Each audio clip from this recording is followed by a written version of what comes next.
So LEGO Fortnite just released their newest update, and today we're going to take you through absolutely everything you're going to need to know about it. If you've been paying attention to the channel, you'll know that I've been absolutely dragging this update. So it's nice that it's finally here, and the first thing to notice are our villagers that actually have speech bubbles above their head. That's one of the tinier things in the update, but you know, that just popped up, so I figured I'd mention it. But the big one is going to be the brand new recycler, which if you didn't know, is a new utility station. And if we open up our build menu, you'll see that it's not here yet. We have no idea where it is. But if you're logging on today and you're also confused about how to get it, all you have to do is simply go over to a stone breaker, and once you interact with it, you'll see that you'll get some notifications on your screen, and with it you'll unlock the recycler build recipe. If you don't have a stone breaker in your world, just simply put one down, and then same thing, you'll get the recycler. And here it is. To craft one, it's very cheap, so let's go ahead and grab ourselves some rods and some granite slabs. And once you have those items, go ahead and simply put it down, and there it is in all of its glory, the brand new recycler, ladies and gentlemen. Hopping inside of here, this is actually my first time looking at it as well. It looks pretty similar to the compost bin in the way that you can just throw items in, it'll go through the queue, and then it'll spit out the recycled items. So let's go ahead and just give it a rip here. And actually, quickly before I do, we're over here at our OG storage base because I'm gonna load up with a bunch of random tools and items. This includes a bunch of emerald items, as you can see, plus some gem shields, ruby, sapphire, and the list goes on. But without further ado, our first time testing out the recycler. I'm interested to see exactly what they give us back for these items, but we just went ahead and threw some in, so it's not gonna be a long wait until we see. And off the bat, oh my goodness, okay. If you didn't know, the recycler basically gives you a portion of the resources used to craft an item back. And if we go over here to our crafting bench, you can see that some of the items that I just deposited require quite a bit of expensive resources. So yeah, this recycler is gonna be super useful. Let's go ahead and continue grinding down some of these items here because I'm very interested to just see what pops up. And as you can see, it actually goes very quickly. The only problem is it will fill up on the recycled items part. And as you can see, processing will become blocked if you're not removing these items. And we officially just went from an inventory full of a bunch of random tools and items that I'd never used to this right here. And after organizing everything, you can see that it's quite a bit. We got 3 bear pelts, which is very nice. On top of that, we got some blast powder. And overall, the haul is just absolutely incredible. For some reason, it doesn't let you put a legendary pickaxe inside of here. I'm not sure why that is. But yeah, it seems like they don't want to let you grind down those legendaries, which is okay. Anyway, that's only the first thing in this update. The next thing we're going to test out is super important, especially for this village that I'm currently at, because as you can see, it's basically a giant storage room with a bunch of wall mounts hanging around. Now, wall mounts got a huge change in the new update, and this is, again, my first time testing it out. But as we go into the wall mounts, you can see that we can officially put absolutely anything inside of these wall mounts. And as we do it, it will add a shelf, which is not the greatest. Honestly, guys, I did see this a bit on Twitter before I recorded this video, and I'm not the biggest fan of the way that the new wall mount looks. If we could just go ahead and continue to hang resources and items, you'll see that...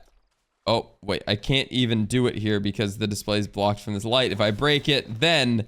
yeah, we'll get the display. I did think that they would go ahead and just throw it in the wall mount, but they don't do that. They actually build a shelf on the wall mount and then put the item on the shelf. You guys are seeing it here. I mean, let me know what you guys think about this. This is pretty cool, though. You actually can toggle things like the illuminator, so it actually shines light as if it was an actual light source. But that's about the only cool thing. Other than that, I mean, this is just okay. Again, I'm just not a big fan of the shelf. It kind of makes this whole place look a lot messier. Behind the scenes, I've been organizing every single chest, so everything here is basically completely sorted. And the last thing to do now is go ahead and organize it with wall mounts. So yeah, let's go ahead and do that.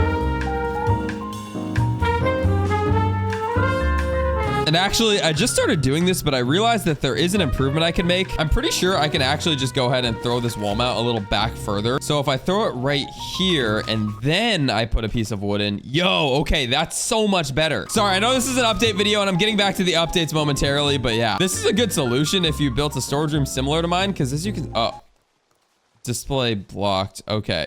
Anyway, guys, moving along with the update, there's more to share. So next up, opening up our journal, there's a new section called the advanced weapons section. This will basically teach you how to craft different weapons in the game. I was kind of confused on what they meant in the patch notes, but yeah, there it is in case you need that. All you got to do is open up your map and go to the tab that says journal right next to it. Another interesting sneaky change is going to be the different attacks that they added to the game. Now to test out these attacks, we moved over to the storm just so we can find a ton of enemies. And the first one we're testing is the sprint attack, which says be a force with the new sprint attack. Sprint to close the gap on enemies, delivering a powerful strike when you catch up. So let's go ahead and sprint at enemies and see what happens here. And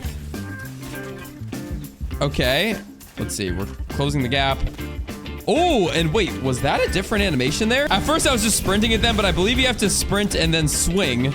And yeah, it does a more powerful attack. This is a brand new animation. I'm losing a lot of hearts right now though, so we got to calm down. But yeah, guys, sprinting to close the gap followed up by a swing will actually do more damage than a normal swing would. But the new sprint animation is pretty cool, and there's definitely a distinct difference there. On top of those changes though, they also cleaned up the jump attack animation a little bit. They didn't necessarily make it any better, but they did go ahead and clarify when you're actually hitting versus when you're missing. Anyway, while we're talking about attacks, another one that I've been very excited to try is something that kind of flew under the radar, and it's the fact that the Thunderclap Blade can now charge up a projectile attack. So let's go ahead and do that. I'm pretty sure it could do that before the update, but maybe they just made it better. Either way, right here, we have a fully charged up Thunderclap Blade, and if you don't know how to get this, you get it by defeating the Storm King. But let's go ahead and launch our attack and see what happens. And oh my goodness, that basically did full damage to the NPC here. Let's charge it up again, though. Let's see if we can just clean house here. Let's throw it and... okay, we eliminated one. Somehow that didn't get both of them. Charging it up again, we can throw it, and bang, there we go. I don't know why this guy's not taking damage. He might be a friendly NPC. I'm pretty sure he actually is. Yeah, we can't eliminate him. That's why he didn't die. But the Thunderclap Blade did get a bit better with the attack animation, I guess. Like I said, I'm pretty sure that was in before the update, but apparently they went ahead and cleaned it up a bit. But on top of those gameplay changes, there's a giant list of a bunch of bug fixes. So let's go through those real quick. So taking things from the top, they've addressed some inconsistencies with recipes and unlocking entries in the codex. Badges are now cleared by clicking clear. Resolved issues with tracking. Players are now able to jump during the jump attack recovery period, which is nice. Fixed a bug where players wouldn't take damage and down but not out. Fixed village chests not saving correctly. Mitigated issues with weapons and tools spawning underground. Fixed an issue where essence wasn't shown when picked up. Resolved an issue where the camera moved erratically when speaking to NPCs. Adjusted the damage of the Storm Acolyte. Adjusted the defense of the Charm of Resilience. The tracker widget now displays for mobile players. Reflection Charm now works against enemies with shields. Players can now access the loot if eliminated after the Storm King elimination animation has ended. The Slurp Juice buff can only be applied once. Resolved UI pop-ups in different biomes. Fixed an issue that stopped players from teleporting after the Storm King. Resolved an issue showing the wrong rewards and quests. Fixed inconsistencies on the telescope and the macro binoculars. Resolved an issue of villagers having difficulty navigating towards enemies when alerted. Player build structures are now cleared from dungeons after the intended reset interval has passed. That one's actually pretty big. Fixed crashes that players are experiencing during fast travel, and last but not least, fixed an issue where a player can enter an infinite down but not out state by rolling into a campfire. And arriving back home, that's going to be about it from the major changes in this update. There's one little thing that I wanted to show, and it's that some of the random icons in the game have changed. For instance, the gold bar right here looks completely different in the UI. It's not the biggest change in the world, but obviously it's just a change that I noticed. And again, putting it back into this item frame is very unfortunate that it gives you that shelf. Hopefully one day they change that, but for now, this is what the wall mounts look like. And one more thing, if you open up your build menu, in this first tab is going to be where the wall mounts are now located. Before, they were over here in the furniture, and then I don't even know, they were over here somewhere, but now, yeah, they're in the utility section along with the chests. Some people are wondering where to get these gem chests. They are at the bottom of the utility section, so make sure you're checking this out. It seems like they're going in and reorganizing the way that things are laid out in the build menu, which is nice. There's a lot of builds, especially if you own the build kit, so it is cool that they're organizing it a bit. But yeah, guys, that's going to be it from the update video. Drop a like if this helped you out. I want to keep this one a little bit shorter, and I will see you guys tomorrow with another video or a stream, because we are doing daily for the rest of March. Subscribe for all things Lego Fortnite, though, and I will catch y'all in the next one. It's me, boy Kaz. Peace.